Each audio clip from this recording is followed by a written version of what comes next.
First of all, I want to welcome everyone back to campus, back to Ohio State University. It's been a while since you guys have been here. But most importantly, I want to thank you guys all for attending this very important event to celebrate Ohio State's selection into the college football playoffs, and more specifically, the semifinals at the Chick-fil-A Peach Bowl. We're honored today to have with us Gary Stokan, the president and CEO of the Chick-fil-A Peach Bowl. We also have David Epps, the chief operating officer, who's in the back there, and also a guy that you guys will get to know really, really well, Matt Garvey, who's the vice president of communications. All of you guys in the media hospitality suite. Obviously, and we also have Gene Smith and Coach Day with us today. Today we're going to open up with messages from Gary and the formal invitation of the Chick-fil-A Peach Bowl to Ohio State University. Then we'll have some comments from Gene and Coach Day. We'll follow that up with a 3-minute video about the Chick-fil-A Peach Bowl experience that our players are gonna be a part of. Then we'll have a brief Q&A session, and then we'll get the 5 gentlemen up here for a photo op, and that'll conclude this portion of today's press conference. Afterwards, we'll keep Coach Day here for another 20 minutes or so, and you guys can ask him some questions about the game. So with that, I'd like to introduce Gary Stokan, President and CEO of the Chick-fil-A Peach Bowl. Thanks, Jerry. Thanks for hosting us. Jerry's got that Chick-fil-A down, doesn't he? You can tell he's ready to eat some Chick-fil-A. Thanks for being here, guys. Appreciate it. I've talked to some of you over the last, month, and look forward to personally meeting you. And anything we can do to help over the next 3 weeks, 4 weeks, whatever it is, please let us know. And we mean that seriously. We're not just saying that. We believe in Southern hospitality, and we want to make sure that you guys have what you need to do your jobs. We're all partners in this. We're all part of the family now. So anything we can do to help you, let us know. I want to start first to congratulate Gene Smith and Coach Day, the staff, the team, the Buckeye administration for a very successful season. To be in the CFP playoffs and finish number 4 in the country is a remarkable achievement. I also want to special mention to the 5 All-Americans on Ohio State. A great accomplishment they had this year. We're really excited about this. We've had to add 2,000 seats, standing room only. We will probably break the Super Bowl and our record in Mercedes-Benz Stadium. We got the tickets to Ohio State on Monday, and they sold out Wednesday, which may be a record for us of any of our 9 years being in the CFP. So congratulations there. Obviously, this is the first trip for Ohio State in our 55 years to the Chick-fil-A Peach Bowl. And Gene and I talked at the Wisconsin game, hoping this would be the case, and Gene prognosticated correctly. So we're glad to host Ohio State for the first time in the Chick-fil-A Peach Bowl. A lot of people have ranked this bowl as the number 1 bowl in the country this year, with the great matchup we have with number 1 and number 4. Game day coming to Atlanta, obviously the 8 o'clock time slot, and so we're excited about that. Tell you a little bit about the Chick-fil-A Peach Bowl. Obviously, we're December 31st, 8 o'clock, Mercedes-Benz Stadium, which I think is the best stadium in the country. Great sight lines, great fan experience, and I think you guys will really enjoy Mercedes-Benz Stadium.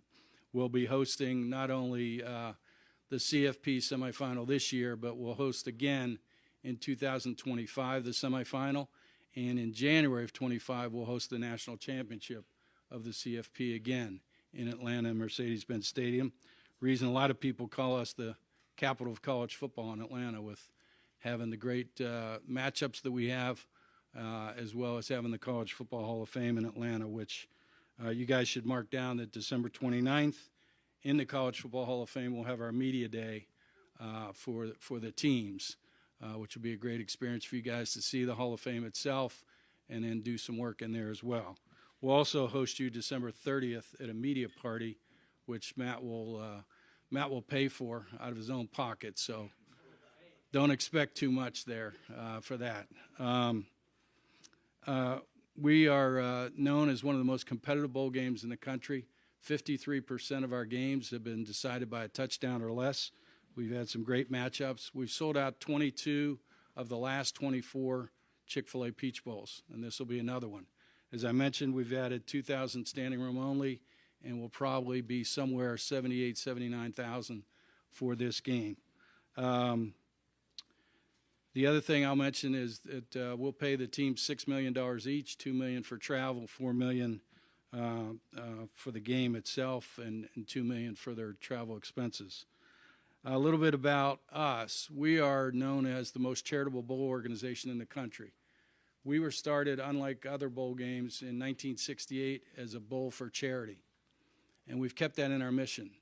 We've given $60.9 million back to charities since 2002, which is a record by far over every other bowl game in the country, and that's important to us. I'm proud to announce that today that we're going to give $100,000 to Ohio State to endow a scholarship, $50,000 from the Peach Bowl and $50,000 from Chick-fil-A. It'll be part of our $8.7 million at 34 universities throughout the country that we've already endowed scholarships. Ohio State will be that 34th university, and we're proud to do that, happy to do that. And it's part of our John Lewis Legacy of Courage Scholarship Program, where kids from Title I schools in Atlanta or Georgia, if they apply to, in this case, Ohio State, they would get the opportunity to get that endowed scholarship money. Just this year, we gave over $293,000 out to 16 students around the country in that endowed scholarship program. I'll talk a little bit about our Bowl Week experience after we show the video, but before I do that, I want to do something official, I guess, and I hope he accepts, but I want to officially invite Gene Smith and the Ohio State Buckeyes to the 55th Chick-fil-A Peach Bowl CFP semifinal game at the Chick-fil-A Peach Bowl. So I hope you'll accept this, Gene. Oh, God, thank you. Thank you. Appreciate it. Thank Gary. you. Appreciate it. Look Thank forward you to so hosting much. you. Thank you so much. Appreciate Thank you, it. Gene. If these guys are excited. I'll let you take over now. Well, thank you, Gary. Thank you. I'll be brief. First of all, thank you, and thank David and Matt for being here. We really appreciate you coming to Columbus and sharing this and offering the formal invitation. But let me also thank you for the charitable work that you do through your bowl, the Chick-fil-A Bowl. Peach Bowl has always been known for its great charity and its impact on young people in this community. So thank you so much. We're excited about the opportunity. Just as you and I talked, Gary, earlier in the year, it's a place that we haven't been, and a place we wanted to go, a place that we felt our fans could get to pretty easily on the East Coast in particular, and that's playing out exceptionally well, which is why you had to add 2 more thousand seats. But we're excited about it, and our players are excited about it, and we're looking forward to have the opportunity to be in the Mercedes-Benz Stadium. We have not competed in that stadium, so it's going to be a great experience for all of us, including our media friends, and so we're excited to see that. Thank you so much. Look forward to the opportunity to spend more time with you. I'm going to turn it over to Coach Day, and he can chat a little bit about the excitement that we have. Thanks, Gene. Gary, Dave, Matt, thank you very much. It's an honor to be invited to go to the Peach Bowl, and our team is extremely excited about the opportunity, as you can imagine. We've heard such wonderful things about the Peach Bowl over the years, and really looking forward to going down there and spending a great week in Atlanta. Atlanta has been a wonderful place for us in recruiting. We have such great Buckeye fans in that area, and I know there's so much excitement for us to get down in there. And can't even imagine what the atmosphere is going to be like at 8 o'clock when the foot hits the ball against the Bulldogs. So again, our guys are working hard. I can promise you that. We're finishing up finals. We've already had really a couple good weeks of work. And then as we head into Christmas here and then make our trip down to Atlanta, our guys are going to be really excited to get down there and spend a week with everybody, and certainly with the events and everything that comes with it. So would you say 55 years? First time Ohio State will be in the Peach Bowl. So honored to be a part of this and looking forward to a great week. So thank you. Thank you, Coach.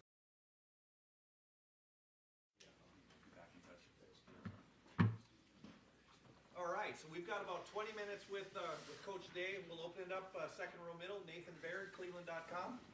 Ryan, obviously our first chance to talk to you since Kevin's decision to go to Tulsa.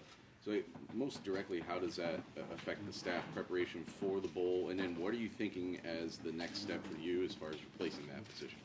Yeah, so we'll kind of cross that bridge after the season. We're going to just focus on right now. But Kevin, we sat down and talked about this. We knew it was a possibility. Is that he's going to continue to coach throughout the bowl game. He's been doing a great job of that. He's got to working 24 hours a day right now, but he's keeping certainly Ohio State and our path to the national championship first and foremost in his mind, and then he's obviously got a lot going on planning ahead at Tulsa. But he's been at practices. He's going to be here again this weekend, and so it's a challenge when you have to kind of juggle both things. But he's going to make sure that he does everything he can to help us win this.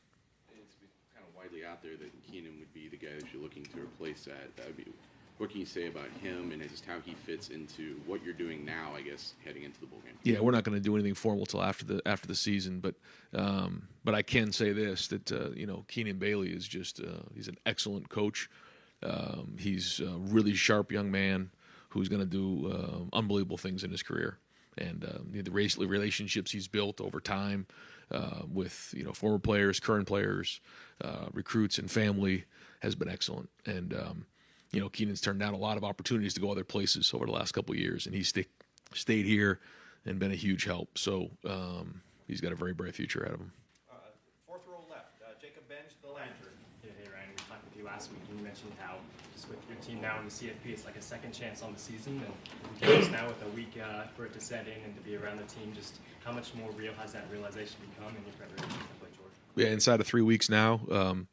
We talked about it going into that final weekend, and then coming out of it, just a refocus. And I think our practices have been spirited so far. I think the guys have really had good urgency about them. I think they have a good feel for what this is going to be like, and just the electricity and how important every play is going to be into this game. So we're still in the fundamental phase. We're going to start making the transition into game planning here soon. And then we get down to bowl week. So we have 3 phases when we talk about bowl practice. But, the energy's been really, really good, and guys are finishing up finals now, and now it's just going to be all football. Far left, Jared Smalley, WCMH. Hi, Ryan. Now that you've had time to evaluate, I know you haven't had a lot of time, but you've had time to evaluate Georgia. You look at them offensively, and it's an interesting group, right? Because it's not a group that's loaded with superstars at receiver and a superstar running back, but they have extraordinary depth at tight end, and they have as veteran a quarterback as you can have in the college game. I'm just wondering how you evaluate them offensively and their unique nature as an offense. Yeah, I think they do a great job of playing off the defense and special teams. All 3 are, put together really well. But specifically on offense, I think, Bennett kind of is the one that gets it all going. And certainly they have talent across the board. Their offensive line's big. Both tight ends are very, very talented. Running backs are very good. Receivers are very good. But it's the quarterback that makes it all go. And he's played unbelievable, deserved certainly an opportunity to be down in New York City on Saturday night. And what an unbelievable story of somebody that came through a lot of adversity along the way in his journey to get to where he's at. So from afar, it's been a joy to watch him compete. And so, yeah, I think they do multiple things. They're creative in how they do them, and they're certainly playing good football here down the stretch.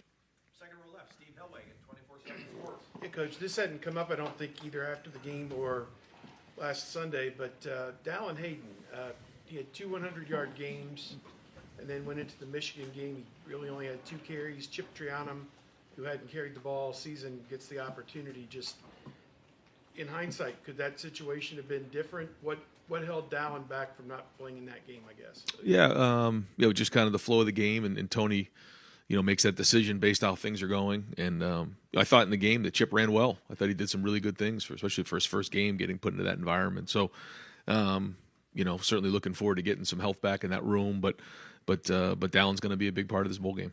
Matthew Jones, is he looking okay to be able to go maybe? Yeah, everybody's, for the most part, everybody's healing up. So good to get everybody back on the field. Third row left, Dan Hope, Lebanon Warriors. Ryan, how are you kind of balancing it right now with everything that's going on with the transfer portal and obviously recruiting? early signing period next week. Like, how are you balancing kind of maybe evaluating potential additions for your team while also preparing for a bowl game? Just don't sleep. That's it. You're not allowed to sleep. Yeah, I mean, we're gonna have practice today, and then be on a plane for the next 2 days, and come back for practice Thursday. So it's just that's December.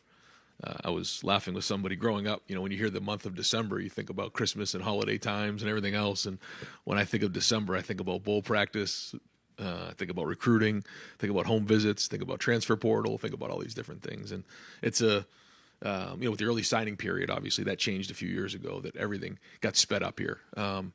But that's December in big time football, and our guys are working really, really hard, and don't get a chance to see your family very much this time of year. But that's part of it. And that's what you want to be. You want to be in the CFP this time of year. You want to be involved with great recruits. You want to have all this stuff going on, and that's exciting. So it's energizing because obviously you're relevant this time of year, and you're involved in some great recruits, and you're swinging as hard as you can. So this is exactly the way you want it, even though sometimes you wake up with not a lot of sleep. Roster construction for next year, what maybe do you look at as what you guys might need to do in the transfer portal? We look at everything, and it's constantly changing, trying to do the best we can. Certainly for us, I think we've done a really good job of identifying the right fit here. It's very difficult to just walk into Ohio State and our culture and just walk onto the field, because there's a lot of pride here, and guys have to earn their right to get on the field. So, certainly if there's something that we can do in terms of upgrade in a certain position, we'll always do that. That's our job. But we'll also take into consideration the right culture fit, the right fit for them, the expectation. If somebody comes into the program, they're going to have to earn their right to get on the field. We're not just going to guarantee when you come here, you're going to do this, you're going to get this many touches, or you're going to start the minute you walk into that locker room. I don't know how folks do that, and then look at the players currently on their roster and say, I just guaranteed someone to come in and be a starter. And so we take all those things into consideration. But as you know, we have added guys, and I think we've done a really good job of being thoughtful in those areas. But, certainly the transfer portal has gotten bigger and bigger and bigger, and it's become like free agency. So it's something that we're going to be a part of. Front row, Bill Rabinowitz, Columbus Dispatch. Ryan, how has NIL, which now people have gotten used to and are exploiting it, Yep. How has that changed recruiting, especially as we get down to the stretch? And Gene has talked about how it's the wild, wild west. And, I mean, how different is it, and how scary is it? You think you have commitments and maybe you don't? It's become, I think it was never part of the conversation. Then it became part of the conversation. And it's trending towards being the conversation for a lot of folks. So as time has gone on, it's become more and more of a priority for folks. And so, navigating those times and adapting is important. You guys put out a statement last week encouraging people to donate. How much of an issue is it for you guys right now? Well, it's certainly a priority for us to make sure we have everything we need to support our players, and that's kind of, well, I'll leave it right there. And we have some folks that are really helping and doing everything they can, and that's great. And so, we're going to need as much help as we can moving forward. But the great news is, we have great fans who want to support it, and we're going to make sure we do everything we can to make sure our guys get what's fair. Right next door, Dave Biddle, 24/7 Sports. Yeah, speaking of one extra thing you have to deal with, I was also going to ask about NIL. How frustrated are you, and what would you like to say to maybe to the fans and businesses and just boosters, and just how frustrated are you compared to maybe some of the other schools out there and what they're doing? Well, I just, we're going to need all the help we can get. But that's kind of the way it is across the country right now. And the great news is we're positioned really, really well in Columbus and with our fan base to do just that. And, our team has done very, very well here on campus and over the last year. They've done great. So we're going to keep building towards that and just make sure that everyone knows that this is real. We're here. And yeah, certainly going to need their support. Question. What's the mental state of the team right now? Do you feel like we got our second chance and everybody's mentally locked in? I think the biggest thing I notice is that this time of year, usually you're taking a big exhale and you're kind of catching your breath for finals. I just feel a bit of urgency when we walk on the field. I just feel a little bit of a different look in their eye. Like when we're on the field, we're out there to work. Front row right, Austin Ward, Rivals. Ryan, how much hope had you actually held out that Jackson might be able to get back in time for the playoff? I know it was trending this way for a while, but yeah, it was frustrating for him mostly. I mean, nobody was more frustrated than Jackson. Nobody wanted to play more than Jackson. I know that. But yeah, it was it was tough this year not having him. We had a lot of the offense kind of designed around him, and then had to adapt as time went on, and hoped we'd get him back, but it never quite got to where he was comfortable playing, and then certainly got him reevaluated there the last month, and just got determined that he wasn't going to be able to make sense for him to go back on the field. Just too much risk there, and it was hard for him. I know it was really hard for Jackson this year to sit around and watch his teammates play and his body not allow him to play. And I think in a day and age where you're not going to go out there and give a lot of detail about what the injury is, and so many people questioning and asking for him, that wasn't easy for him either. And I think we knew that it wasn't going to be able to play this next month. It was kind of ruled out by the doctors, and so they made the decision. Just felt like it was time to kind of put it to bed so that he can get a little peace, because it was hard for him this season. Yeah. I know this sounds crazy because of how good he is, but is there any part that's beneficial to you? Like, okay, this is the final decision. He's not coming back. They have a month to prepare everybody. I know you played all season without right. him, but is there any part of that that's, well, we can't even have, there's no thought in your mind that Jackson's part of it? Sure. Yeah. I mean, you just kind of move on from that, and you plan accordingly, which was what we've done all season. So, we were kind of moving forward without, and then if we did, it was going to be a bonus at some point during the season. But yeah, it definitely hurt not having him around for sure. Right next door, Tim May, Letterman Row. Yeah, just two quickies. Did you ever have any interaction with Mike Leach? Did you ever meet him, et cetera? And number two, you just outlined your schedule for the next, and not that necessarily a schedule contributed to what he went through at the end there, but the workload you guys all carry. But number one, that part about Mike, had you ever met him? What are your thoughts on him? Yes, I met Coach Leach a couple times, and certainly have a tremendous amount of respect, and certainly want to really send prayers and thoughts out to his family and to all those down in Mississippi State, and all the folks that he's coached with and for, and the players. It's just 61 years old. It's just it really makes you take a deep breath, like you said, and think about life in general. Because life can move fast, and there's certainly a lot comes with this profession. But to lose him that young, it's a tragedy. And one thing, I guess, I didn't know him as well as others, is it looked like he enjoyed his time. He did, and it's like he did it his way, and there's a lot to be said for that. And college football is certainly going to miss Mike Leach. And when you're sitting there Saturday night, and you're watching CJ, it was a good feeling he probably wasn't going to win it, but he was there. You know what I mean? At the Heisman, are you proud of of how far that guy has come? I mean, what are the feelings you're feeling? And then number two, people keep asking me, what's his legacy? And I go, well, it really hadn't been totally written yet, but what do you think is his legacy to this point to Ohio State football? Well, I think when you take a step back and you just look at things in general, the fact that this will be our third CFP appearance in 4 years. CJ was our fifth Heisman Trophy finalist in 5 years. Certainly there's a lot to be proud of there. But I think he also would like to win it. And that's part of it, because he's competitive. We're all competitive. But still, that night to me is about recognizing really good players and their seasons, and that to me was about that was CJ's night to get recognized again, even though he didn't win it, because of the high level of play that he's had over the last 2 years. And so I know he's very, very excited to play in this game. He's given a lot to Ohio State, and certainly that was a great opportunity for him to be with his family and get recognized for that. But he's going to work really hard over the next 2.5 weeks to play his best football here, in the CFP. Right behind him, Doug Maurice, Cleveland.com. Just to double check, are you anticipating that Travion Henderson will practice and prepare for the Peach Bowl?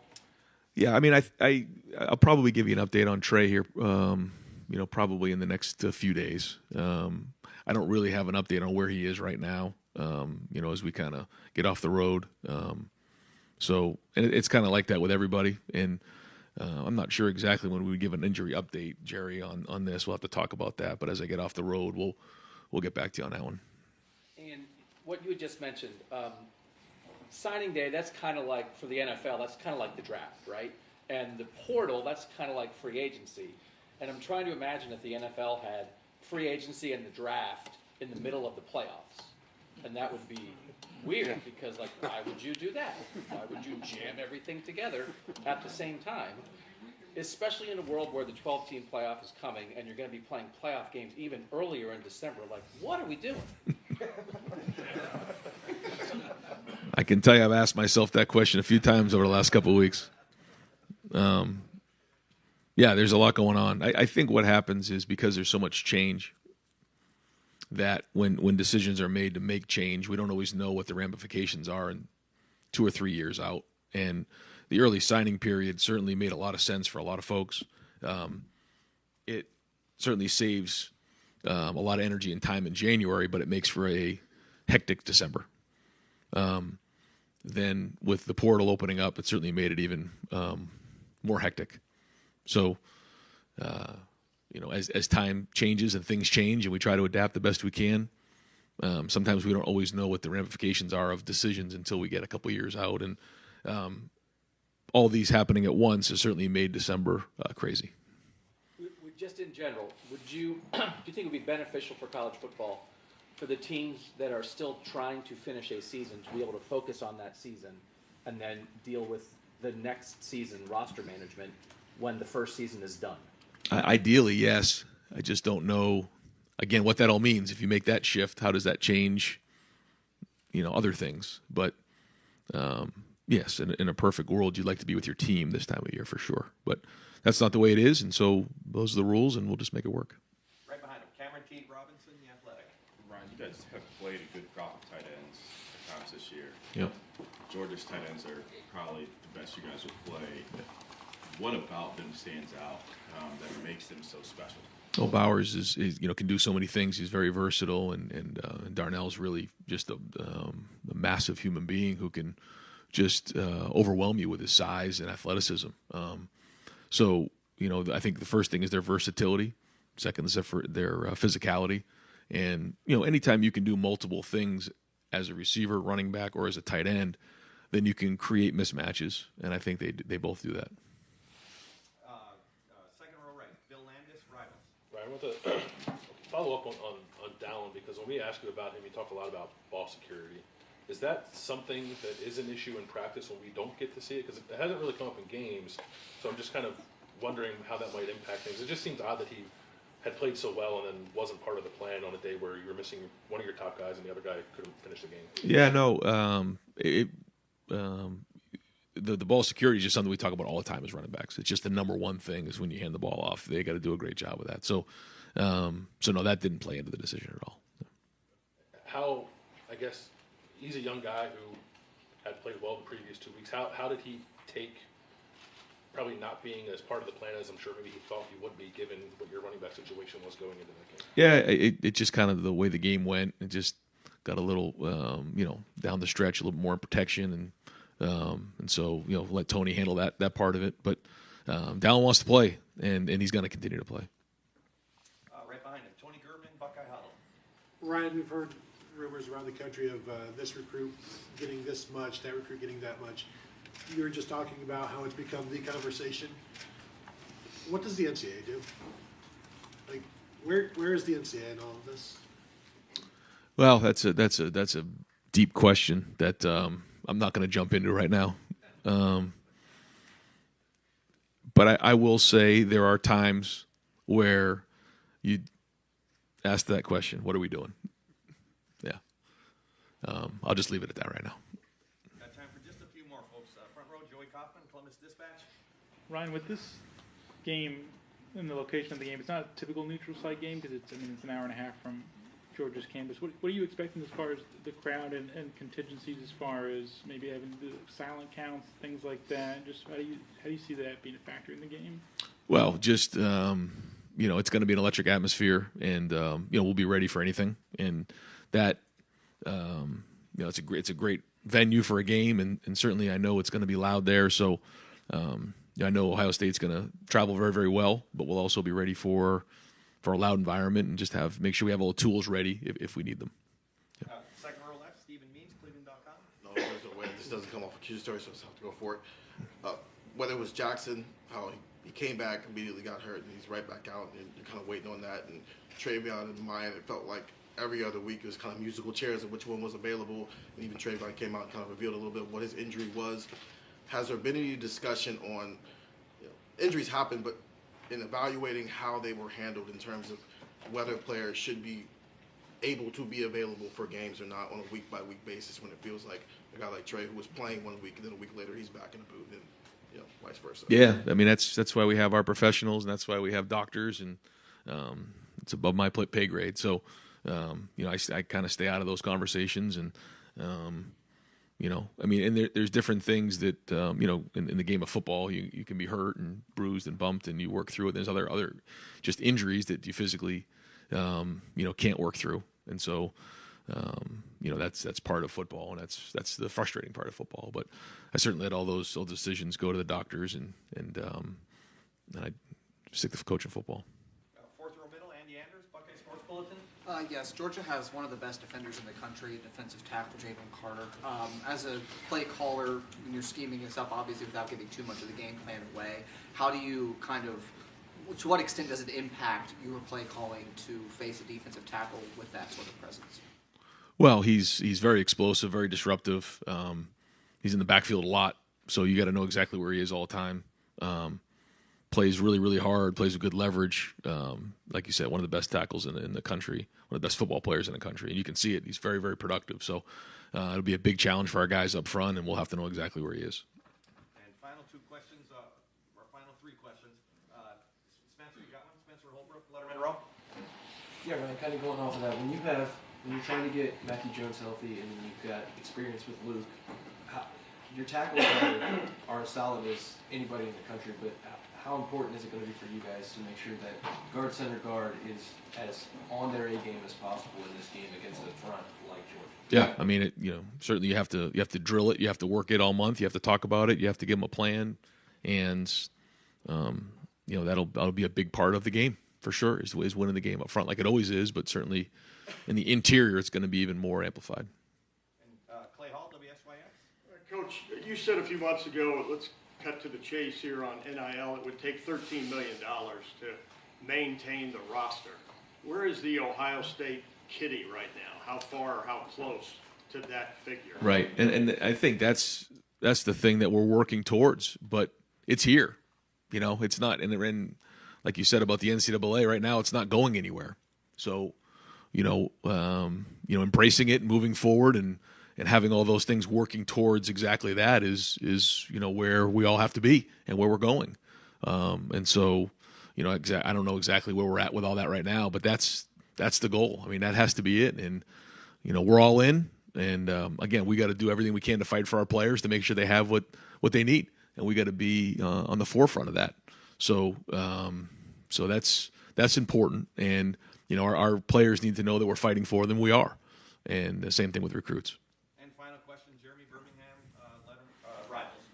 Ryan, with all of these fundamental changes happening around the game and priorities changing for recruits and their families and the transfer portal and all the tampering and everything else that's going on, at what point do you have to consider if you need to make fundamental wholesale changes to your approach, whether in the transfer portal or on the recruiting trail? When do you, how tough is it to sort of balance what you think is right versus what you see happening? I think you figure out, okay, first off, is it an upgrade, on the field? And then there's the culture part of it.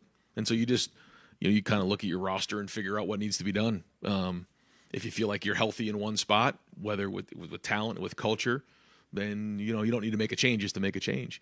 But if there's a hole in a certain area, you got to get it fixed. And how do you do that? Do you get it fixed through high school recruits, or you get it fixed through the portal? And so those are really the two things you try to identify. Do you have enough talent there physically, and then where's the culture and where's the fit?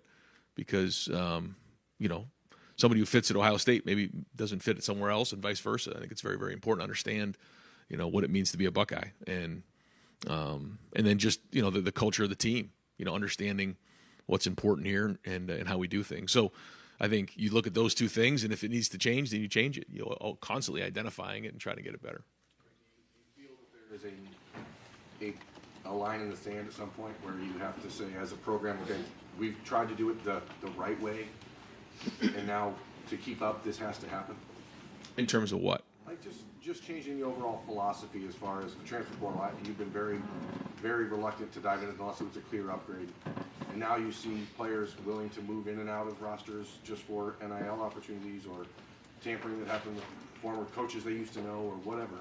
I mean, is there a moment where you sit down and say, maybe we need to rethink it? I mean, we rethink it all the time.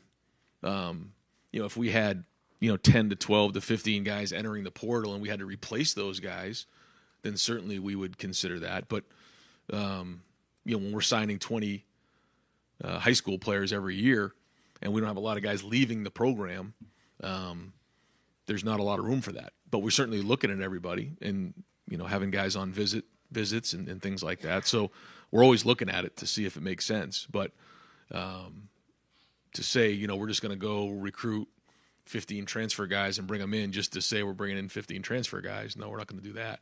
But every year, maybe you take one, maybe you take 5, maybe you take 10. I don't know. We'll have to continually figure that out on a year-to-year basis. But to sit here and say, I just think we're going to go out and start recruiting a bunch of guys in the portal philosophically, it'd have to make sense for the roster, which I'm not against. It's just, only if we think it's an upgrade and the right fit. Coach, thank you very much. Thanks, guys.